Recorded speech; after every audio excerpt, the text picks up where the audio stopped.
Bom dia, senhoras e senhores, e obrigado por aguardarem. Sejam bem-vindos à teleconferência da Alphaville S.A. para a apresentação dos resultados do terceiro trimestre de 2025. Informamos a todos os participantes que essa teleconferência e os slides estão sendo transmitidos pela internet através do site www.ri.alphaville.com.br, onde a apresentação está disponível para download. As perguntas poderão ser feitas através do webcast no campo à esquerda da tela. Caso sua pergunta não for respondida durante a teleconferência por conta do tempo, enviaremos a resposta por e-mail. Antes de prosseguir, gostaríamos de esclarecer que eventuais declarações que possam ser feitas durante essa teleconferência, relativas às perspectivas de negócios da companhia, projeções e metas, operacionais e financeiras, constituem-se em crenças e premissas da diretoria da Alphaville S.A., bem como em informações atualmente disponíveis para a companhia. Considerações futuras não são garantias de desempenho. Envolvem riscos, incertezas e premissas, pois se referem a eventos futuros e, portanto, dependem de circunstâncias que podem ou não ocorrer. As condições econômicas gerais, condições da indústria e outros fatores operacionais podem afetar os resultados futuros da empresa e podem conduzir a resultados que diferem materialmente daqueles expressos em tais considerações futuras. Primeiramente, o Sr. Klaus Monteiro, CEO da companhia, fará a apresentação dos resultados operacionais. E, em seguida, o Sr. Eduardo Canônico, CFO, apresentará os resultados financeiros. Por favor, Sr. Klaus, pode prosseguir. Olá, bom dia a todos. Eu sou o Cláudio Monteiro, diretor-presidente da Alphaville S.A. Aqui comigo Eduardo Canônico, diretor financeiro e de RI. Bem-vindos a todos na apresentação de resultado do terceiro trimestre de 2025 da Alphaville S.A.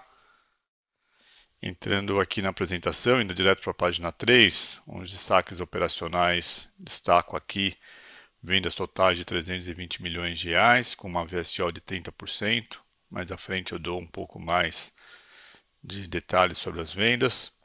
Nesse terceiro trimestre, a companhia fez 2 lançamentos de 2 novos condomínios, 2 novos loteamentos, Terras Alfa, um na cidade de Teresina e outro na região metropolitana de Fortaleza. O Terras Teresina com VGV total de 145 milhões de reais. E o Terras Ceará 6 com VGV total de 168 milhões de reais. Esses projetos foram lançados praticamente no último dia do trimestre, então boa parte das vendas elas foram registradas ao longo do quarto trimestre, que será reportado no quarto trimestre.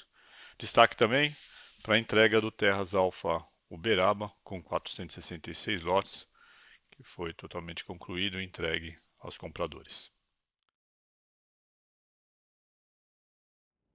Bom dia a todos. Passando aos destaques financeiros. Reafirmamos a solidez da nossa operação ao longo do trimestre. A nossa receita líquida alcançou 149 milhões e 417 milhões no acumulado dos 9 primeiros meses do ano. O lucro bruto chegou a 53 milhões e 157 milhões no acumulado, com margem bruta de 38%, o que demonstra uma disciplina na condução dos projetos e na formação dos preços dos nossos empreendimentos. No campo da eficiência operacional, avançamos de forma concreta. Registramos uma redução de 24% nas despesas gerais e administrativas em relação ao ano anterior, encerrando o período com 26 milhões contra 34 milhões no mesmo período de 2024. Esse ajuste contribui diretamente para o resultado operacional, com EBITDA de 42 milhões no trimestre e 104 milhões no acumulado ano, mantendo margem de 28% e 25% respectivamente. Destaco também a rentabilidade da receita REF, que atingiu 730 milhões com margem de 43%, reforçando a qualidade da carteira e o desempenho consistente dos recebíveis. Do ponto de vista de liquidez, encerramos o trimestre com posição de caixa de 188 milhões e dívida líquida de 542 milhões. Um nível compatível com o ritmo dos nossos lançamentos e com a dinâmica natural dos desembolsos dos nossos projetos. Esses resultados evidenciam a continuidade de uma gestão prudente, responsável e alinhada a fundamentos que historicamente orientam a nossa companhia. Passando agora para os próximos resultados. Na página 6, entrando detalhes aqui de vendas e estoque, no terceiro trimestre a companhia encerra com 146 milhões em vendas totais, no percentual 100%, no percentual Alphaville 78 milhões de reais, que correspondem a 45 milhões dos lançamentos, né, desses lançamentos que eu disse anteriormente, de Teresina no Ceará. Como eu falei, boa parte dessas vendas serão bucadas, das vendas dos projetos serão bucadas no próximo trimestre, né, dado a data do lançamento. Comparado com o segundo trimestre, uma evolução de vendas. No acumulado do ano de 2025, 320 milhões de reais em vendas totais, 185 milhões de reais no percentual Alphaville. Nesse terceiro trimestre, né, a companhia encerra com um estoque de 1.974 lotes em estoque, que correspondem a 615 milhões de reais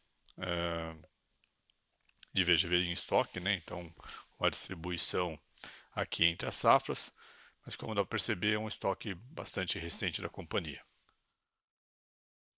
Passando para a próxima página, falando sobre os distratos, né? A companhia, após a utilização do instrumento de alienação fiduciária em suas vendas, vem reduzindo constantemente aí os seus distratos, né? Então, nesse trimestre, no terceiro trimestre, ocorreram 4 milhões de distratos, foram apenas 14 lotes, né? Uma redução comparado aqui com o segundo trimestre, mas muito em linha com o terceiro trimestre de 2024. No acumulado do ano, sim, uma redução. A companhia encerrou com 20 milhões de reais em unidades distratadas, 63 unidades, uma redução de 38% comparado com o mesmo período do ano passado.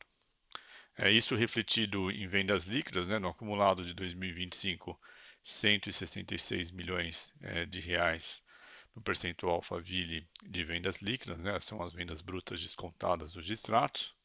Nesse terceiro trimestre, 74 milhões de reais, um acréscimo aqui comparado com o segundo trimestre, principalmente pelas vendas dos lançamentos que foram feitos aí no terceiro trimestre desse ano. Passando para a próxima página, né, um destaque rápido aqui sobre o Land Bank da companhia. A companhia encerrou o terceiro trimestre com 20 bi em Land Bank, né, potencial de lançamento de novos projetos. Um Land Bank com uma distribuição geográfica bastante interessante, em que a companhia vem maturando, aí, desenvolvendo seus projetos para aprovação, para lançamento de futuros projetos. Bom, passo agora a palavra para o Eduardo Canônico aqui, que irá entrar nos resultados financeiros da companhia. Dando sequência à apresentação, agora nos números de receita líquida e lucro bruto, que reforçam a trajetória consistente da companhia ao longo de 2025. A receita líquida do terceiro trimestre atingiu 149 milhões, um resultado alinhado ao trimestre anterior que consolida 417 milhões no acumulado ano. Ainda que observemos variações pontuais entre os trimestres, o desempenho mantém um padrão estável sustentado pelo avanço dos projetos em comercialização.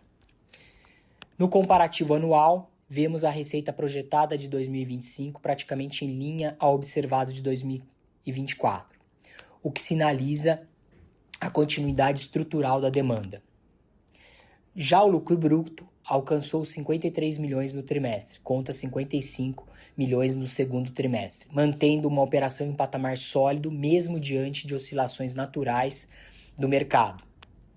No acumulado do ano, o lucro bruto soma 157 milhões, com margem de 38%, reflexo direto da nossa disciplina na gestão de custo e na manutenção de um mix adequado de produto. Em síntese, os indicadores de receita e lucro bruto reafirmam a estabilidade operacional da companhia e mostram que seguimos mantendo o mesmo rigor que sempre caracterizou aí nossa trajetória recente, aliando aí o conservadorismo eficiência e foco na rentabilidade no projeto. Passando aqui para o slide número 11, vamos destacar aí o bloco de despesas. Vale ressaltar que mantemos a disciplina que sempre norteou nossa gestão. Em despesas administrativas, encerramos o terceiro trimestre com R$ 9 milhões, valor consistente com o trimestre anterior, o que contribui para um acumulado do ano de 27 milhões, que representa aí uma redução de 21% em relação ao mesmo período de 2024, evidenciando aí o nosso compromisso permanente com a eficiência operacional e controle de gastos. Essa trajetória de redução não é pontual, mas é resultado de um trabalho contínuo de revisão de processo e alocação responsável aí dos recursos. Nas despesas de vendas, registramos R$ 6 milhões no terceiro trimestre de 2025, praticamente em linha com o desempenho do trimestre anterior, que acompanha o ritmo natural da atividade comercial. No acumulado do ano, as despesas totalizaram R$ 18 milhões, o que mantém o nível observado no ano passado e reflete uma relação saudável entre a estrutura comercial e o volume de vendas. Fechando aqui, tanto nas despesas administrativas como nas despesas comerciais, seguimos preservando uma postura prudente, fiel ao padrão histórico da companhia recente e compatível com a fase atual do ciclo do negócio. Essa constância no controle de custos que sustenta a nossa competitividade assegura a solidez aí nos resultados que a gente vem cada dia mais melhorando. Vamos agora para o slide número 12. Falando agora do EBITDA, seguimos entregando um desempenho consistente. No terceiro trimestre, nosso EBITDA foi de 42 milhões, mantendo a margem em 28%, muito próximo do que já vínhamos registrando. No acumulado ano, chegamos a R$ 104 milhões, com margem de 25%, ou seja, em linha com o mesmo período de 2024. Quando olhamos a evolução histórica, fica evidente o quanto a companhia avançou desde 2019. Saímos de um cenário de margens negativas, atravessamos um ciclo de reestruturação importante e hoje operamos com estabilidade, previsibilidade e margens saudáveis. Esse movimento mostra que o trabalho de reposicionamento e disciplina financeira realmente amadureceu e continua sustentando os nossos resultados. Em resumo, o EBITDA reforça que estamos num patamar sólido, entregando performance com qualidade e seguindo um caminho bem consistente ao longo dos últimos anos. Passando agora para o slide número 13, vamos destacar aqui a receita REF e a carteira de recebíveis. Vale destacar que seguimos com um desempenho muito sólido. A receita REF totalizou 730 milhões com margem de 43%, o que mostra a qualidade dos produtos que lançamos e a boa performance da nossa carteira. Quando olhamos o estoque, temos 615 milhões ainda disponíveis, que representa uma receita potencial de cerca de 1,3 bilhão de reais quando se soma a receita REF. Isso para ser reconhecido ao longo dos próximos ciclos, o que reforça a previsibilidade da nossa operação e do resultado futuro da companhia. Já a carteira total de recebíveis chegou ao total de aproximadamente 760 milhões de reais, bem distribuída ao longo dos próximos anos, com uma concentração grande no curto prazo, o que garante um fluxo estável e saudável de entradas. Essa combinação de receita REF forte e uma carteira bem estruturada dá segurança para o avanço dos nossos projetos e reforça a sustentabilidade financeira da companhia. Passando agora para o último slide, vamos destacar aqui o nosso endividamento. Encerramos o trimestre com uma dívida bruta total de 730 milhões, praticamente estável em relação ao trimestre anterior. Esse patamar já era esperado dentro do planejamento, refletindo a dinâmica normal aí das nossas obras e desembolso dos nossos projetos. No caixa, fechamos o período com 188 milhões de reais, o que nos leva a uma dívida líquida de 542 milhões. Essa relação entre dívida e caixa se mantém equilibrada e coerente com a fase atual do ciclo, especialmente considerando o avanço dos lançamentos e a geração contínua de recebíveis, e na outra ponta a evolução importante do volume de obras. De forma geral, a nossa posição de endividamento permanece bem controlada, com prazos adequados e uma estrutura que nos permite seguir investindo com segurança em novos projetos, como também investindo de forma consistente nas obras que temos aí no nosso portfólio. Essa estabilidade é resultado direto aí da nossa disciplina financeira que temos mantido ao longo dos últimos anos. Com isso, encerro a apresentação. Gostaria de agradecer a todos aí a atenção pela presença no call de resultados.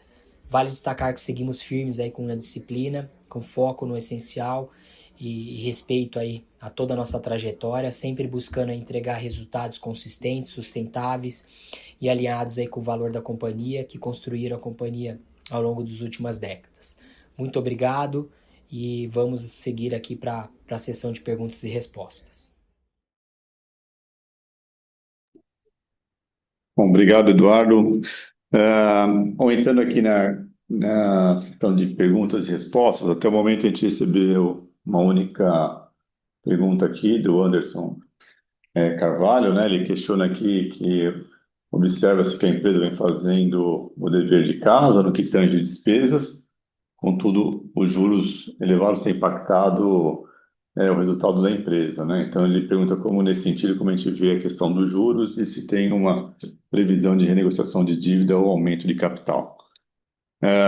Eu passo aqui para o Eduardo, ele fala um pouquinho aqui sobre esse tema. Obrigado, Klaus. Bom dia a todos. Anderson, bom dia. Uma excelente pergunta. Eu acho que a gente tem duas formas de avaliar essa pergunta, né? Do ponto de vista de estrutura de capital, você está corretíssimo, né? Eu acho que hoje, com uma Selic de 15%, por mais que a nossa alavancagem hoje tem um spread muito baixo, né? Hoje a nossa dívida média é em torno de CDI mais 2, 2,5%, o que mostra aí a mudança do perfil do nosso endividamento, como eu mencionei, uma Selic de 15 machuca bastante o resultado de qualquer empresa. Então, a companhia está sempre buscando alternativas para reduzir essa alavancagem. Por outro lado, não tem nada do ponto de vista de negociação ou de aumento de capital, como você mencionou aqui, no radar da companhia. Eu acho que o próprio ciclo do negócio hoje ele é consistente do ponto de vista para a nossa estrutura de capital.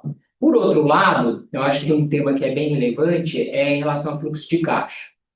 Apesar da nossa estrutura de capital, com uma Selic alta, isso machucar o resultado econômico, hoje o fluxo de caixa da companhia ele está muito alinhado ao cronograma de pagamento da nossa dívida, porque a dívida foi alongada para 10 anos, né? Então praticamente a gente ainda está na carência, a gente tem carência de principal e juros dessa dívida, da maior dívida, né? A dívida representativa da companhia, que era a dívida não de projeto. E quando finalizar a carência, ainda tem mais 7 anos para pagar. Então, esse é um ponto que não preocupa a companhia, ou seja, ela está bem adequada ao fluxo operacional dos nossos negócios. Bom, é isso. Por enquanto foi a única pergunta aqui durante a apresentação. Nosso time de RI fica à disposição através do nosso canal, né, do e-mail ri@alphaville.com.br. Eu aproveito para encerrar o call de hoje, agradeço a participação de todos, bem como agradecer também a todos os nossos stakeholders, os nossos funcionários, os nossos parceiros que contribuíram para a construção de mais um trimestre. Obrigado e bom dia a todos.